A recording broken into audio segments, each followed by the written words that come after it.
Bonjour, c'est Sandra, bienvenue sur cette nouvelle petite vidéo de présentation. Aujourd'hui, un jeu qui était absolument pas prévu dans la mesure où je l'ai découvert la semaine dernière. Et c'est le genre de jeu où on peut dire que toutes les planètes s'alignent et on se dit, celui-là, il me le faut à tout prix. Donc c'est un jeu indépendant que vous pouvez trouver sur le Salon des Arcanes, mais pour ma part, dans la mesure où c'est... J'imagine que c'est pour ça d'ailleurs, c'est une édition espagnole, enfin une maison d'édition espagnole qui le publie, bien que le jeu soit en anglais.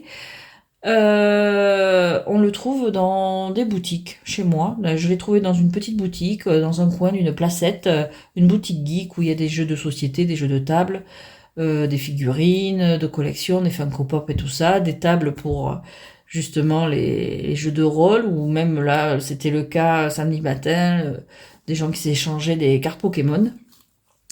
Et donc, c'est un jeu surprenant parce que rien n'indique dans les descriptions, dans l'image, la boîte, rien n'indique que ça concerne ce monde-là. Mais quand on voit les images et qu'on est fan, de suite, on peut pas passer à côté en fait. Donc, il y a un petit indice par là pour vous donner une idée de ce dont il s'agit. Donc, le tarot en question, c'est le Enchanted Realms Tarot. Alors, d'Anton Tokarev, que je connaissais pas, je mets un Instagram. Et les éditions, donc Kingdom Edition, Artis Magicae, ça doit être le label. Mais bon, on le retrouve aussi sur la boutique Etsy de Cthulhu Project. Donc, ce sont des Espagnols, en fait, qui l'ont édité. Donc, voilà. Et donc, il arrive dans une tech box. Je cherche mes mots aujourd'hui encore. Donc voilà, donc c'est vrai que quand on regarde la boîte, bon, moi c'est l'illustration qui m'a plu, qui m'a attiré. Et puis j'ai pu voir une vidéo avant de l'acheter. C'est là que j'ai dit, mais c'est ça quoi, il me le faut. Donc il n'a pas de guidebook. Je sais qu'il a été sur Kickstarter et qu'il était possible de le commander avec un livre qui a l'air super beau. J'adorerais le trouver. Même en PDF, mais bon, le livre, je pense que je préférais l'avoir en papier. Et donc il y a un livre qui existe, mais qui était disponible qu'avec le Kickstarter, qui explique les cartes, le processus de création et tout. Sinon, il vient tout seul, il y a rien de plus, quoi, le jeu. Bon, c'est déjà pas mal. Donc, hop, et là, donc derrière, c'est le dos, en fait, sur la boîte. Donc, made in EU, EU, donc fait en Europe, et bon, encore mieux, on va dire. Donc, hop, le jeu. Voilà. Alors, le jeu, partout, il est affiché comme faisant du 320, la qualité des cartes. J'y connais rien. J'ai comparé à ce que j'ai déjà. Ça équivaut à un jeu Los Scarabeo en termes d'épaisseur de cartes, tout simplement. Le petit plus, c'est que c'est du linen, un joli linen. Voilà. Vraiment, j'ai rarement vu un linen qui paraissait autant en fait. Mais bon, les cartes sont fines, hein. Le jeu est fin. Si je peux comparer avec un Los Scarabeo, c'est lequel le premier qui arrive.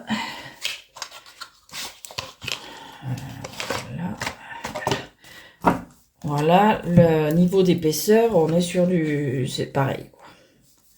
Voilà. Sauf que celui-ci est linen. Comme je viens de le dire. Donc, je range plus tard. Et pour la taille des cartes, on est sur du... voilà, 12 par 7 tradit. Voilà. Donc voilà, les cartes sont super fines. De toute façon, on le voit, le paquet. Bon, moi j'ai des petites mains, donc ça va, mais le paquet est fin. On est plus, c'est vrai que pour un jeu indépendant, on est plus habitué à des jeux plus épais, quoi. Mais bon, moi ça me dérange pas. J'aime bien les jeux Los Scarabeo, donc ce genre de cartes ne me dérange pas. Et donc on passe aux cartes. Donc les cartes se présentent comme ceci, avec l'image sans bordure. Et en anglais, le nom de l'image. On part sur un Rider Waite Smith. mais un peu pipé, si je peux dire comme ça. Un peu pipe deck. C'est entre les deux. Les mineurs sont illustrés, ça dépend comment. Il y en a qui ont des petits clins d'œil au Rider-Waite-Smith, mais bon, on reste je pense, sur du pipe deck quand même. Donc, à savoir, parce que bon, il a quand même un prix, et bon, c'est un jeu indépendant, donc tout n'est pas illustré comme on a l'habitude avec un Rider-Waite-Smith. Et donc, les cartes, bon, là, ça va, ça saute pas aux yeux, le fou. Bon, maintenant que je sais qui c'est.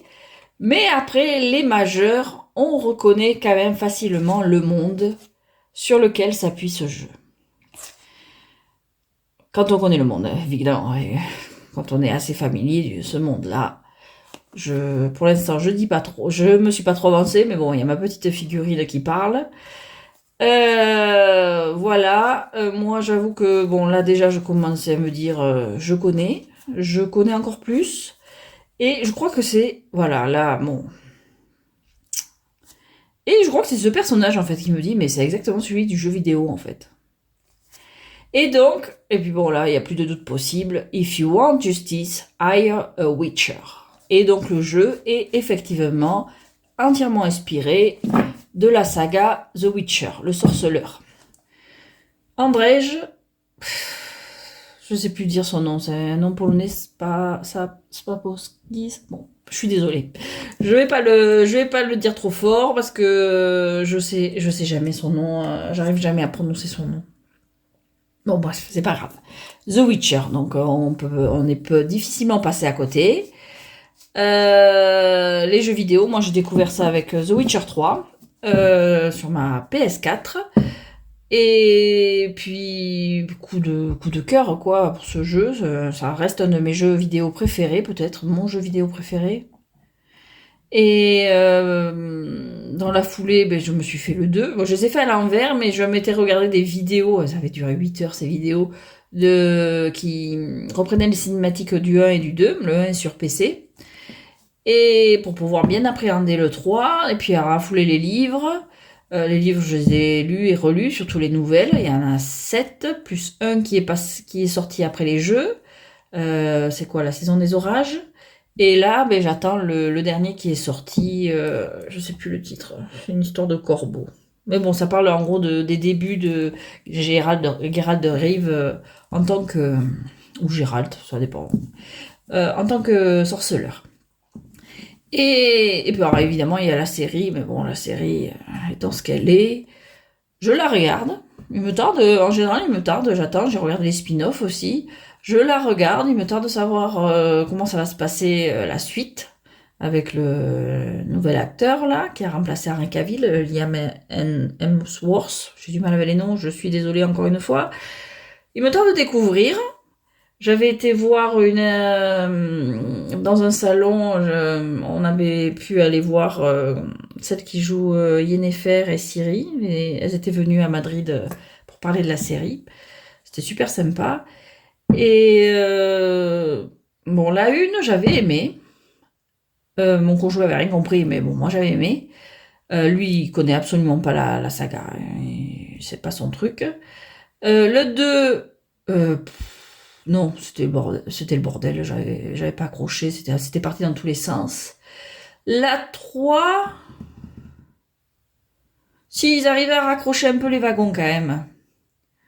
Donc, bon, mais après, Henry Cavill s'est barré. Maintenant, il est repris par Liam Hemsworth, bon, le frère de Thor. Et ben, on va voir ce que ça donne. J'espère que là encore, ils vont raccrocher les wagons avec plus ou moins les livres. Mais bon, après, c'est une adaptation, donc ils sont libres de l'adapter un peu comme ils veulent. Hein. On a déjà les jeux vidéo, on a évidemment les livres. Les livres, c'est un pur bonheur. Bon, j'avoue que je relis plus souvent les nouvelles parce que quand j'ai rien à lire, j'aime bien me replonger dans les nouvelles. Mais les 5 bouquins qui suivent, Geralt et son groupe, Ciri, bon, Yennefer un peu moins, mais c'est vraiment... J'ai dévoré ces livres, j'adore l'univers, j'adore les clins d'œil aux différents contes, aux différentes cultures. Vraiment, ça a été un vrai coup de cœur, cette histoire. Donc, ben voilà, quand j'ai vu que ce tarot reprenait les personnages que j'ai aimés et aussi aimé détester, ben, feu quoi, j'ai foncé dessus. Donc, on va le regarder. Ça fait une super longue introduction. Je vais m'arrêter là et on va regarder le jeu. Donc, ben, pour le fou, on a Jasquier. Alors, ça fait longtemps que je les ai pas relus, je vais pas mentir. Donc, il y a des scènes qui me sont familières, mais je me rappelle, ben, encore une fois, les noms. Je suis une bille avec les noms, je suis désolée. Donc, à part vraiment les principaux, et encore, je peux me bouffer des lettres au passage, j'avoue que les noms, je les aurais pas tous. Donc, on a Jasquier pour le fou, donc le meilleur ami de Geralt, un barde un peu libidineux. Voilà.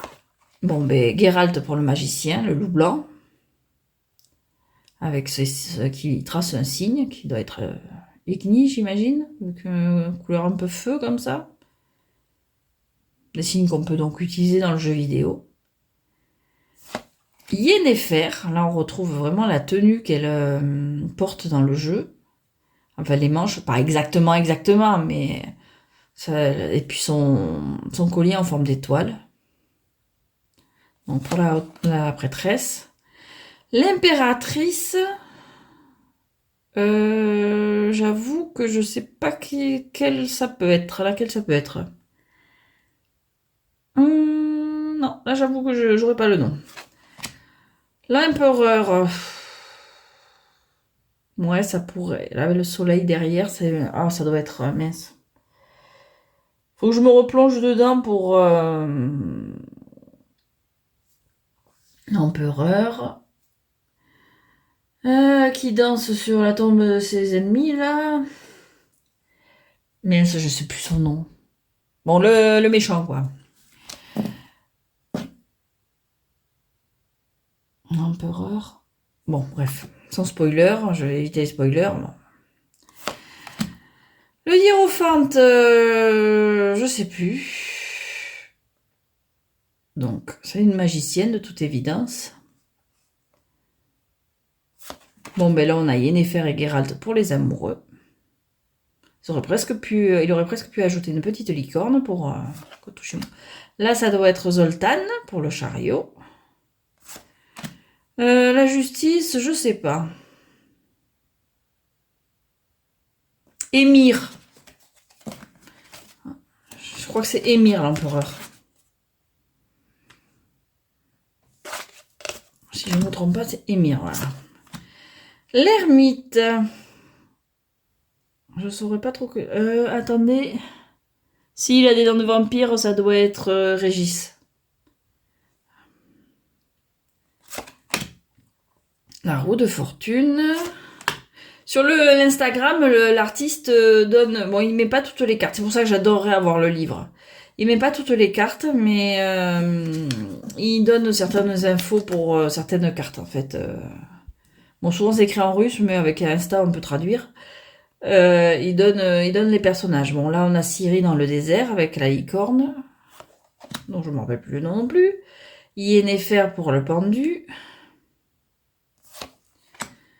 Geralt avec... je saurais pas trop dire qui. La tempérance. Là, c'est pareil, c'est une magicienne, mais je saurais pas dire si c'est Francesca. Peut-être.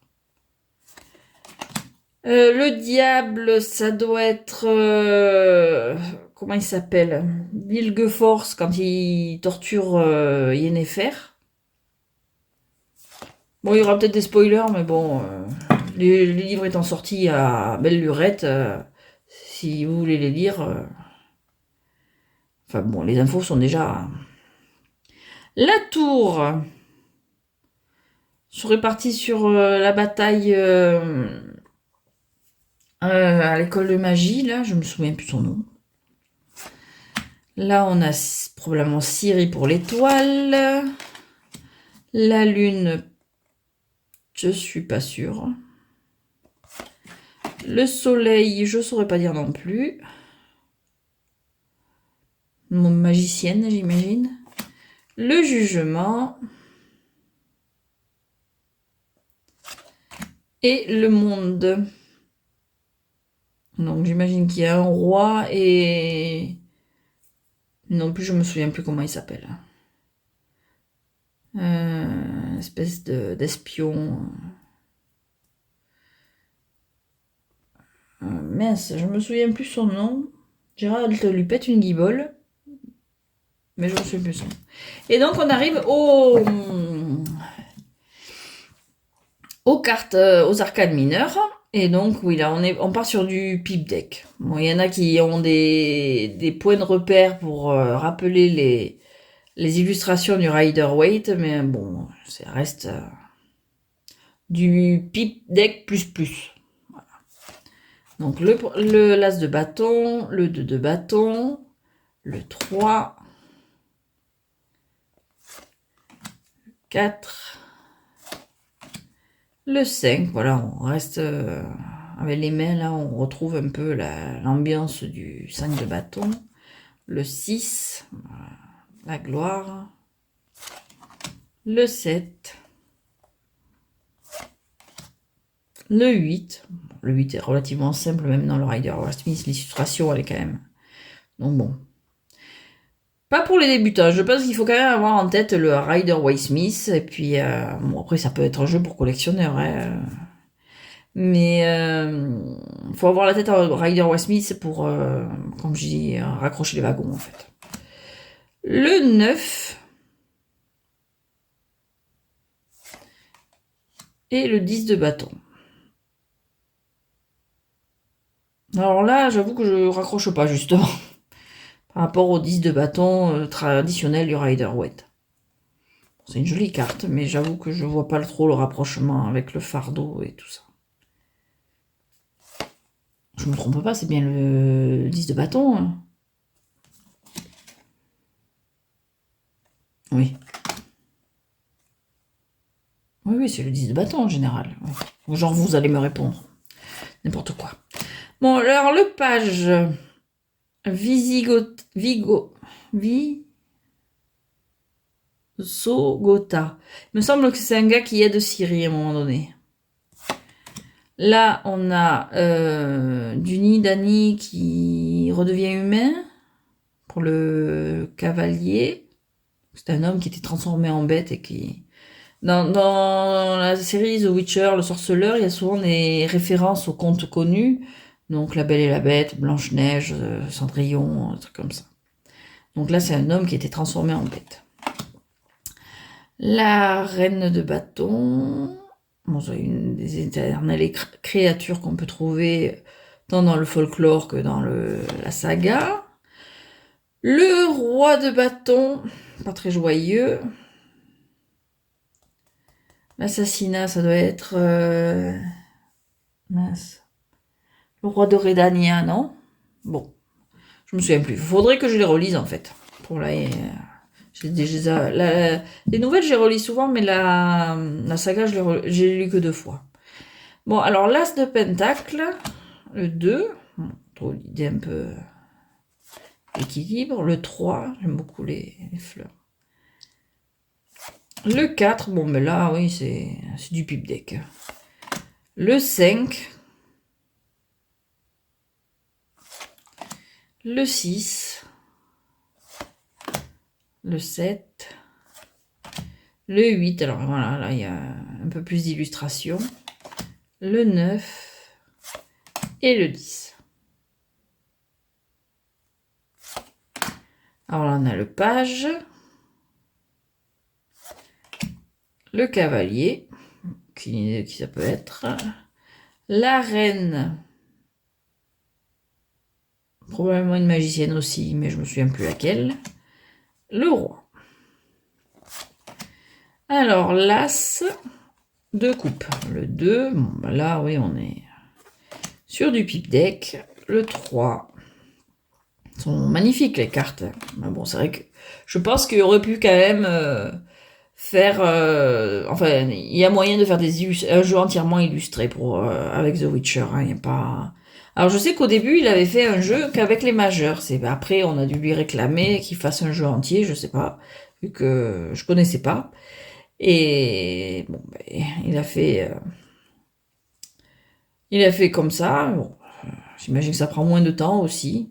On a déjà les figures qui sont illustrées, on va pas se plaindre, mais bon, c'est vrai que je préfère quand tout est illustré, hein, on va pas se mentir. Le 6. Le 6 de coupe. C'est marrant parce qu'il me ferait presque penser au 7 du Riderwear avec toutes les coupes qui... Le 7. Le 8. Sont travaillés, il y a pas... Mais bon, ça reste... Le 9. Si on n'a pas en tête le jeu traditionnel, c'est chaud, quoi. Et le 10. Là, on a le page avec Milva. Le cavalier. Ah, le dragon doré, je sais plus son nom. Je sais plus son nom. Hein. Le dragon doré avec ses deux gardiennes. La reine de coupe, ça doit être Triss Merigold, je pense. Et le roi, c'est un elfe. Donc là, je serais peut-être partie pour les monts.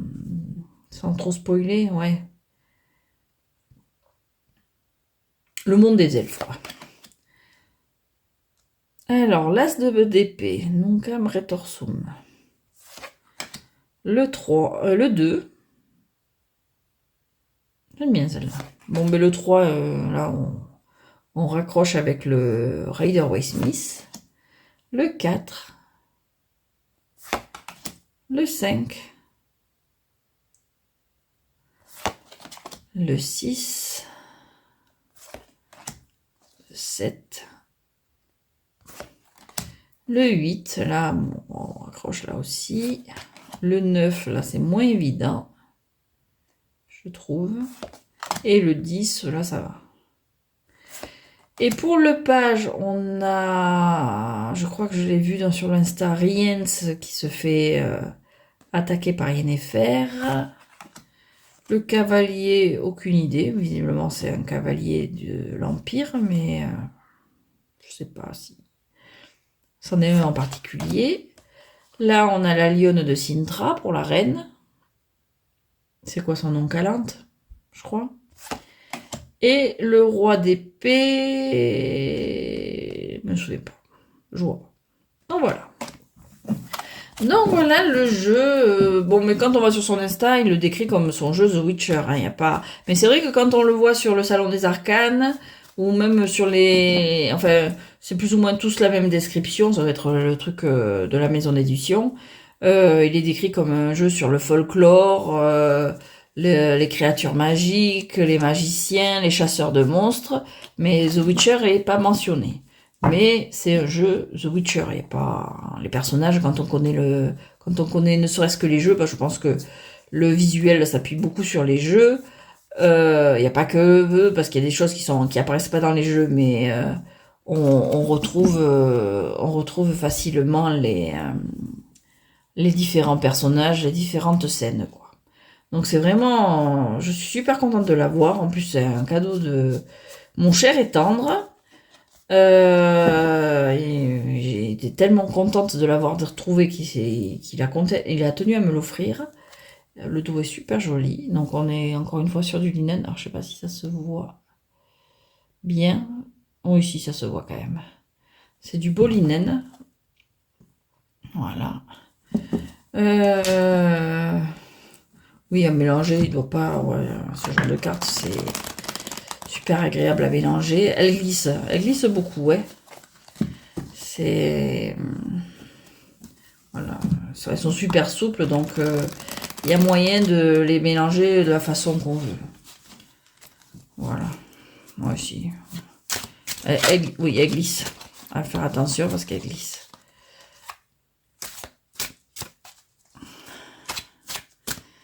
Voilà. Oh non, elles sont agréables. Il me tarde de pouvoir les utiliser. Bon, c'est dommage encore une fois que ça soit, pour les mineurs, qu'elles soient pas toutes bien illustrées comme personnellement j'aime. Mais super petit jeu, superbes illustrations. Vraiment, un petit plus à ma collection. Voilà, je vous remercie d'avoir suivi la vidéo jusque-là, si vous êtes encore là évidemment. Je vous souhaite une très bonne journée, très bonne fin de journée, bonne soirée, ça dépend à quelle heure vous regardez cette vidéo. Je vous souhaite de vous porter bien et je vous dis à bientôt.